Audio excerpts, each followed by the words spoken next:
आज हरतालिका ना, तयार होत होते तर हा व्हिडिओ बनवूयात म्हणलं, टाकला तुमच्यासाठी. तर पहा, माझा बेस ॲज अ प्रायमर मी ना आपलं ॲलोवेरा जेलच वापरते. त्याच्यावर बीबी क्रीम, त्याच्यामध्ये थोडंसं ॲलोवेरा जेल घालून म्हणजे छान ते सगळीकडे इव्हनली पसरतं ना मस्त. तर हे सगळीकडे जिथे डार्क स्पॉट्स वाटतात तिकडे मी लावून घेते बीबी क्रीम. त्याच्यानंतर आपण हे पण वापरू शकतो, पण मी हातानेच आपलं लावून घेते मस्त. तर ब्लेंडरने पण जमतं, पण मी हातानेच मला परफेक्ट वाटतं. त्याच्यानंतर कॉम्पॅक्ट लावला सगळीकडे आणि इवन वाटून नेऊन कानाला, गळ्याला, पाठीला पण लावून घ्यायचं छान कॉम्पॅक्ट. त्याच्यानंतर लिपस्टिक, सिंदूर अशा प्रकारे म्हणजे तयार होत होते मी. तुम्ही कशा तयार झालेलात मला सांगा. म्हणजे साडी घातलेली का? लाल साडीचा खरं तर मान असतो, चुनरियानं, म्हणजे ते साऊथ साईडला तसं करतात. साऊथ म्हणते, नॉर्थ साईडला.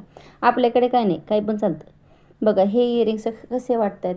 मी अगोदर दुसरी नथ ट्राय केली, पण मला हीच नथ आवडते. त्यानंतर काजळ, मी जास्ती काजळ वापरत नाही, कारण की असं काय माहिती एवढं सूट नाही होत. हे पहा, अशी पाहत छान दिसत होते मी. कशी वाटते? चला तर मग बाय.